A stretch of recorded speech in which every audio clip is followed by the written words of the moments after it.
সবাই নিশ্চয়ই গভীর ঘুমে এবং খুব আরামের ঘুম ঘুমাচ্ছেন। কারণ আমাদেরকে আমাদের প্রধান উপদেষ্টা একটা ভাষণ দিয়েছেন এবং তিনি বলেছেন সবাইকে একটা মজবুত অর্থনীতি এবং নানা রকমের জিনিস দিয়ে যাবেন। ওনাদের অন্তর্বর্তীকালীন সরকার আমাদের আইন শৃঙ্খলা, আমাদের শান্তি, সমৃদ্ধি সবকিছু নিশ্চিত করবে। তো সবাই দেশে আশা করে যে খুব সুখে শান্তিতে ঘুমাচ্ছেন। দেখেন, উনি প্রায় ৩৪ মিনিটের একটা ভাষণ দিয়েছেন।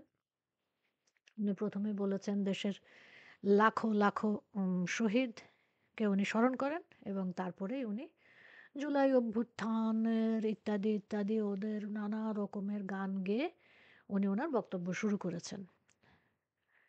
খুব আশ্চর্যজনক হচ্ছে যে আমাদের মুক্তিযুদ্ধের ১৯৭১ সালে যারা মুক্তিযুদ্ধে শহীদ হয়েছেন, আমাদের বিগত সরকারগুলো মুক্তিযুদ্ধের শহীদদেরকে স্মরণ করার পাশাপাশি আমাদের যে ৪ লক্ষ মা-বোনের সম্ভ্রমের মাধ্যমে আমরা বাংলাদেশ পেয়েছি, তাদেরকেও সবসময় স্মরণ করা হয়। উনি সেই কাজটা করেন নাই। উনি তো ৭১ সালই বেশিরভাগ সময় স্বীকার করেন না। এবার কী কারণে স্বীকার করেছেন আমি জানি না। তো এভাবে উনার বক্তব্য শুরু হয়েছে। তারপরে উনি বলেছেন যে, ফ্যাসিবাদী সরকারের কারণে অনেকে আহত, পঙ্গু। ইউনূস সাহেব, এটা কি ফ্যাসিবাদী সরকারের কারণে হয়েছে না আপনার মেটিকুলাস প্ল্যানের কারণে হয়েছে? আপনারা যেভাবে স্নাইপার দিয়ে গুলি করিয়েছেন, তাতেই তো মানুষ পঙ্গু হয়েছে, মারা গিয়েছে, তাই না? এই জায়গাটা বারবার এড়িয়ে যান কেন? এই জায়গা তো আপনার এড়িয়ে যাওয়া সঠিক নয় এবং আপনি বলেছেন কঠিন পরিস্থিতি এবং সরকার যখন এসেছে, সরকার শূন্য অবস্থায় যখন ৩ দিন ছিল, তারপর যখন সরকার এসেছে, তখন দেশে কঠিন পরিস্থিতি ছিল। কারণ হচ্ছে পুলিশ বাহিনী ছিল নিষ্ক্রিয়। পুলিশ বাহিনীকে কি করেছিলেন? কী কারণে পুলিশ বাহিনী নিষ্ক্রিয় ছিল? সে কথাটা কেন মানুষকে বলেন না? কেন বলেন না যে ৩ দিন এমন অবস্থা করেছেন, এমন জায়গায় সবকিছু পুঞ্জীভূত করে দিয়েছেন যে তারা ৩ দিন ধরে থানা লুট করেছে, পুলিশ মেরেছে, অস্ত্র লুট করেছে এবং পুলিশ যেন কোনোভাবেই তার কাজে ফিরতে না পারে সেই জিনিসটা নিশ্চিত করেছে। এটা বলতে কি লজ্জা লাগে? কী কারণে লজ্জাটুকু লাগে? পুলিশ বাহিনী নিষ্ক্রিয় ছিল। পুলিশ বাহিনীকে এখনও দোষারোপ করে যাচ্ছেন যে, পুলিশ বাহিনীর নিষ্ক্রিয়তার কারণে আপনারা আইন-শৃঙ্খলা রিস্টোর করতে পারছেন না। পুলিশ বাহিনী কিভাবে কাজ করবে? আপনারা তো যাই হোক অনেক কষ্টে স্বীকার করেছেন যে ৪৪ জন পুলিশ মারা গিয়েছে। এনায়েতপুর থানায়, সিরাজগঞ্জের এনায়েতপুর থানায় আপনারা ১৫ জন প্লাস পুলিশ সদস্যকে খুন করেছেন। আপনাদের জুলাই অ্যানার্কির অংশ হিসেবে। পুলিশ বাহিনী কিভাবে সক্রিয় হবে? তারপরে আপনারা কি করেছেন? ১০০ জন প্রশিক্ষণ প্রার্থী যারা প্রশিক্ষণে ছিলেন কয়েকদিন পরে চাকরিতে ঢুকবেন তাদের সকলের নিয়োগ বাতিল করে দিয়েছেন। কি কারণে বাতিল করেছেন? কারণ আপনাদের কাছে তারা যে সনাতন ধর্মী বা অন্য ধর্মাবলম্বী এটা আপনাদের পছন্দ হয় নাই। কারণ আপনাদের ইনক্লুসিভ সোসাইটিতে শুধু মুসলমান পুরুষরা থাকবে। অন্য কেউ থাকবে না। এবং সেই মুসলমান পুরুষ অবশ্যই আপনাদের জামাত, শিবির, হিজবুতপন্থী হতে হবে, তাই তো? সেজন্য আপনারা তাদের নিয়োগ বাতিল করে দিয়েছেন। অজস্র পুলিশকে আপনারা বদলি করেছেন এবং আপনাদের শ্রম উপদেষ্টা ও আহ যে ছোট আসিফ, সে বলছে ৩ মাসে নাকি ৮৬,০০০ লোকের কর্মসংস্থানের ব্যবস্থা করেছে। কিভাবে করেছে? এই আলাদিনের চেরাগ আপনারা কোথায় পেয়েছেন? কোনো বিজ্ঞাপন নাই, নিয়োগ বিজ্ঞপ্তি নাই। এই যে গোপনে, গোপনে মানুষকে সরিয়েছেন, পদত্যাগ করিয়েছেন, সেসব জায়গায় নিজেদের লোক ঢুকিয়ে দিয়েছেন। তাই তো? এভাবেই তো আপনারা কর্মসংস্থান করেছেন। আপনার বক্তব্যটা এত সেলফ কন্ট্রাডিক্টরি, এমন সব কথা বলেছেন, তারপরে বলেছেন যে ৩ মাসে নাকি আইন-শৃঙ্খলা রক্ষার একেবারে সাংঘাতিক অবস্থা করেছেন। শুধুমাত্র আপনাদের সরকার হিসেবে গণপিটুনিতে ৬৮ জন মারা গিয়েছে। খোদ ঢাকা শহরে ৯২ জন খুন হয়েছে। ৩ মাসে ৭৮ টা মানে ধর্ষণ হয়েছে। তো আপনার আইন-শৃঙ্খলা রক্ষা তো খুবই সুন্দর অবস্থায় আছে। মোহাম্মদপুর ঢাকার ভিতরে আরেকটা স্টেটে পরিণত হয়েছে। সেখানে আপনাদের ক্যাম্প-ট্যাম্প বহুত কিছু করে আপনারা মোহাম্মদপুরকে আয়ত্তের মধ্যে আনতে পারছেন না। কথা বাদ দিয়ে দিলাম। আজিমপুরে আ ডাকাতি হয়েছে দিনে দুপুরে, সেখানে বাচ্চা নিয়ে গেছে। এ হচ্ছে আইনশৃঙ্খলা রক্ষার অবস্থা। এই যে ৩৪ মিনিট ধরে কি সুন্দর করে টেলিপ্রম্পটারে দেখে, দেখে মিথ্যা কথা বললেন, আমি মুগ্ধ। অন্যদের কি অবস্থা আমি জানি না। তারপরে এই শহীদদের পরিবারের জন্য আপনারা ফান্ড তৈরি করছেন, চাকরি তৈরি করছেন। ওরা শহীদ, ১৫০০ লোক শহীদ। আমার দেশের ৩০ লক্ষ শহীদ, শত, শত মুক্তিযোদ্ধা, তাদের জন্য মুক্তিযোদ্ধা কোটা ছিল। সেটা কিন্তু খুব গায়ে লেগেছে। আমি জনগণের উদ্দেশ্যে বলতে চাই, বাংলাদেশে ১৬ লাখ সরকারি চাকরিজীবী আছে। তার মধ্যে মুক্তিযোদ্ধা কোটায় ৪৩,৩৪৮ জন কর্মরত। মানে 2.75% মুক্তিযোদ্ধা কোটায় কর্মরত আছেন। তো যে ইউনূস সাহেবের মেটিকুলাস প্ল্যানের যেই অংশটা আমরা দেখি যে উনি বলেছেন কোটা আন্দোলন, বৈষম্য বিরোধী আন্দোলন, এই যে আন্দোলনগুলা উনাদের, কোটা আন্দোলনটা ৯৬ সাল থেকে করে যাচ্ছে হচ্ছে গিয়ে ছাত্র শিবির। এটা কখনোই সাধারণ জনগণের আন্দোলন ছিল না। মুক্তিযুদ্ধ কোটায়, মুক্তিযোদ্ধা কোটায় বা মুক্তিযুদ্ধের যে কোনো কিছুতে গায়ে বিছুটি পাতা কাদের লাগে আমরা জানি। আমরা এটা জানতাম না যে ইউনূস সাহেবেরও এ একই ইয়ে আরকি তরিকা। উনি একইপন্থী লোক, এটা আমরা জানতাম না। এ আ ভেবেছি যে বয়স্ক মানুষ দেশের বিরুদ্ধে কি আর এত কিছু করবে? তো উনি করেছেন। উনি আন্তর্জাতিক আদালতের করিম খানের সাথে কথা বলেছেন। জুলাইতে যারা মারা গেছে তাদের বিচারের জন্য। জুলাই, তারপরে উনি পুনর্বাসনের জন্য অনেক টাকার একটা ফান্ড তৈরি করেছেন। তারপরে উনি বলেছেন যে প্রতিশোধ স্পৃহা থেকে উনি কোনো কাজ করবেন না। এই যে আরেকটা কথা। প্রতিশোধ স্পৃহা থেকেই তো সবকিছু করছেন। আপনি তো ব্যক্তিগত অজুহাত থেকে সবকিছু করছেন। ব্যক্তিগত অজুহাত না থাকলে আপনারা খালি বলেন যে বিভিন্ন রাজনৈতিক দলের সাথে আলাপ করে নির্বাচন সংস্কার করা হবে। রাজনৈতিক দল বলতে কি? জামাত, হিজবুত, ইসলামীপন্থী দল যেগুলো আছে আর শুধু বিএনপি। ওই বিএনপির মাহমুদুর রহমানও কিন্তু সেই একই লোক। আমার খুব দুঃখ লাগে যে বুয়েট থেকে পাশ করা একটা লোক কি ধরনের কথা বলে না?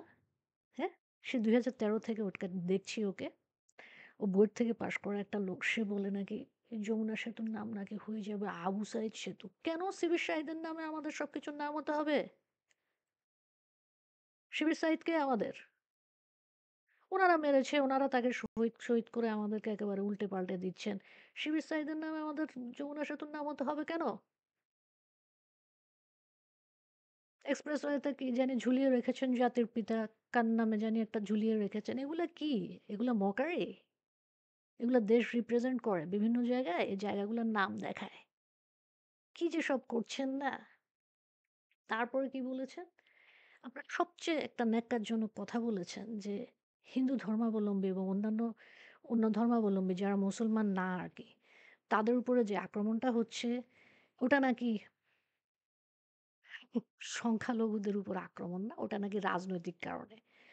তো বাংলাদেশের সব অন্য ধর্মাবলম্বী, পাহাড়ি বলি, গারো বলি, চাকমা, মারমা, হিন্দু, বৌদ্ধ, খ্রিস্টান, পার্সি যা আছে, শিয়া, কাদিয়ানি সব আওয়ামী লীগ। সেজন্য তাদের উপর আক্রমণ করা জায়েজ। তাই তো? এটাই তো আপনার বক্তব্য। তারপরে আপনি কি বলেছেন? এটা নাকি ধর্মীয় আবরণ আমরা দেওয়ার চেষ্টা করেছি। এটা আপনি বলেছেন ৮ মিনিট ২৩ সেকেন্ডের সময়। এটা নাকি আমরা অহেতুক আ আতঙ্ক ছড়িয়েছি ধর্মীয় সংখ্যালঘুদের বিরুদ্ধে। আমাদের তো আতঙ্ক ছড়ানো লাগে না। আপনারা তো সব মিডিয়াকে বাতাবি লেবু করে রেখেছেন, কোথাও কিছু আসে না। এর মধ্যে আমরা বিকল্প মাধ্যমে যেসব পাই, সেসবে তো আমরা হাজারী লেনের অবস্থা দেখেছি। আপনার এমনই অবস্থা হয়েছে আপনি রাত্রে ১২টা-১টার সময় কোর্ট বসিয়ে হাজারী লেনের এই সনাতন ধর্মীয়দেরকে চালান করে দিয়েছেন। এই যে মিথ্যা কথাগুলা বলেন এই বয়সে আল্লাহর কাছে যাবেন না? মারা যাবেন না? জবাব দিতে হবে না আল্লাহর কাছে? আপনি নাকি সব অপরাধ তদন্ত করছেন। ৯ মিনিট ৩৭ সেকেন্ডে বলেছেন। আমার কান্না চলে এসেছে আপনার এই কথা শুনে। কি তদন্ত করছেন? কি কোনটা তদন্ত করেছেন? এতগুলো পুলিশ হত্যা হয়েছে তদন্ত করেননি। এতগুলো মানুষ মারা গিয়েছে আপনাদের নিজেদের হিসেবেই কোনোদিন ১৫০০, কোনোদিন ২০০০, কোনোদিন ৫০০, কোনোদিন বলছেন ১৯,০০০ পঙ্গু, কোনোদিন বলছেন নেপাল থেকে কর্নিয়া নিয়ে আসবেন। আপনাদের নিজেদের কথার মধ্যে কোনো রকমের ইয়ে নেই। কোনোটার সাথে কোনোটার মা সংস সম মানে সমন্বয় নাই। আপনারা আবার বলছেন যে আ গুমের কথা ৩৫০০ ছাড়িয়ে যেতে পারে। আপনাদের গুম কমিটি তৈরি হয়েছে। আপনারা স্মৃতি ফাউন্ডেশন ইত্যাদি অনেক কিছু তৈরি করছেন। আপনি টিসিবির ১,০০,০০,০০০ কার্ডের মধ্যে ৫৭,০০,০০০কে স্মার্ট কার্ডে পরিণত করেছেন। কিন্তু টিসিবির মাধ্যমে আপনি স্বল্প মূল্যে কতজনকে খাদ্যদ্রব্য দিতে পারছেন সেটা কিন্তু উল্লেখ করতে পারেননি। ওই সংখ্যাগুলা শুনলে, ডাটাগুলা শুনলে মানুষের কানে খুব ভাল লাগে। ওটা আমরা জানি। আপনি বহু বছর ধরে বক্তৃতা দিয়ে খেয়েছেন তো। তা আপনি জানেন যে মানুষকে সন্তুষ্ট করার জন্য বক্তব্যটা কিভাবে দিতে হয়। আপনি তো দেশে, দেশে বক্তব্য দিয়েই চলেন। জিরো অমুক, জিরো তমুক। আপনি আমার দেশে তো জিরো ল পরিণত করেছেন। সেটা তো আর কাউকে বলেন না। তো আপনি কি বলেছেন যে সরবরাহ চেইন সংক্ষিপ্ত করার চেষ্টা করছেন আপনারা বা আপনারা মূল্যস্ফীতি কমানোর চেষ্টা করছেন। আপনাদের মূল্যস্ফীতি চলে গেছে 12.6% এ। ঠিক আছে? 12.6% এ চলে গিয়েছে। এটা নিয়ে অর্থনীতিবিদরা বলবেন, আমি অর্থনীতিবিদ না। আপনি বলেছেন যে নির্বাচন সুষ্ঠু করতে হবে। এজন্য নির্বাচন কমিশনার একটা সংস্কার করতে হবে। নির্বাচন কমিশনার ভোটার তালিকা হালনাগাদ করবে। এটা ১৩ মিনিট ২১ সেকেন্ডে বলেছেন। তারপরে আপনাদের হচ্ছে গিয়ে রাষ্ট্র ব্যবস্থার সংস্কার। সেটার জন্য ১ম এ করতে হবে হচ্ছে গিয়ে কি সংস্কার? সংবিধান সংস্কার। এজন্য আপনারা নানা ডিজিটাল প্ল্যাটফর্ম তৈরি করেছেন। মানুষকে মতামত দিতে বলছেন। মানুষ মতামত দিলে ওখানে কি হবে? নাম্বারগুলো দেখাবেন না? আপনাদের এমন বাক স্বাধীনতা সেখানে অনেক মানুষ অংশগ্রহণ করেছে। তারা তাদের মতামত দিয়েছে যে এত ১২ লক্ষ লোক মতামত দিয়েছে। ১২ লক্ষ লোকের মতামত কি আপনি গ্রহণ করবেন? এই যে মিথ্যাচারগুলা, এই যে পপুলিস্ট একটা কাজ। মানুষ ভাববে সংবিধান সংস্কার করেছেন ইউনূস সাহেব সেইখানে আমারও কিন্তু একটা হিস্যা ছিল। আমিও একজন সেখানকার। বুঝতে পেরেছি, বুঝতে পেরেছি। এরপরে আপনি বলেছেন ১৬ মিনিট ৩৬ সেকেন্ডে যে আমাদেরকে ধৈর্য ধারণ করতে হবে, নীতির কাঠামো চেঞ্জ করতে হবে। তারপরে ১৭ মিনিট ৫২ সেকেন্ডে বলেছেন এটা একটা ঐতিহাসিক সুযোগ। কি ঐতিহাসিক সুযোগ ইউনূস সাহেব? আপনাকে আরও পয়সায় এবং অন্যান্য জিনিসে সমৃদ্ধ করার সুযোগ? আমাদের জন্য তো কোনো সুযোগ আসেনি। আমাদের জন্য কি এসেছে? প্রতিদিন আইনশৃঙ্খলা রক্ষাকারী বাহিনীর অনুপস্থিতি আমাদের একটা অস্থিতিশীল অবস্থা আমাদেরকে উপহার দিচ্ছে। আমাদের পেটে ভাত নেই। সন্ধ্যার পরে বের হতে পারবো কিনা সেই নিশ্চয়তা নেই। আপনার প্রিয় বিবিসি ২ দিন আগে একটা রিপোর্ট দিয়েছে। আমি আপনাকে পড়ে শোনাচ্ছি। একটু দাঁড়ান। সে বিবিসি কি বলছে দেখেন। বিশেষত আইনশৃঙ্খলা পরিস্থিতি ও দ্রব্যমূল্য নিয়ন্ত্রণের ক্ষেত্রে সরকার কার্যকর কোনো ভূমিকাই রাখতে পারেনি। ব্যর্থ বলার জন্য এই ৩ মাস পর্যাপ্ত না হলেও একেবারে কমও নয়। এ কথা কে বলেছেন? বিবিসি বাংলাকে বলেছেন রাজনৈতিক বিশ্লেষক ডক্টর জোবাইদা নাসরিন। এরপরে আপনারা বলেছেন পরিস্থিতি স্বাভাবিক না হওয়া পর্যন্ত সেনাবাহিনীকে মাঠে রাখতে হবে। পরিস্থিতি তার মানে স্বাভাবিক নাই। আপনারা যেটা দাবি করছেন যে আপনারা দেশকে একেবারে একটা স্বর্ণ শিখরে নিয়ে গেছেন সেটা একটা মিথ্যা দাবি। সংস্কারের অগ্রগতি কোনটার কি হয়েছে? আপনারা ৬ টা ১ম এ সংস্কার কমিটি গঠন করেছেন, সংবিধান, পুলিশ, বিচার বিভাগ ইত্যাদি, ইত্যাদি।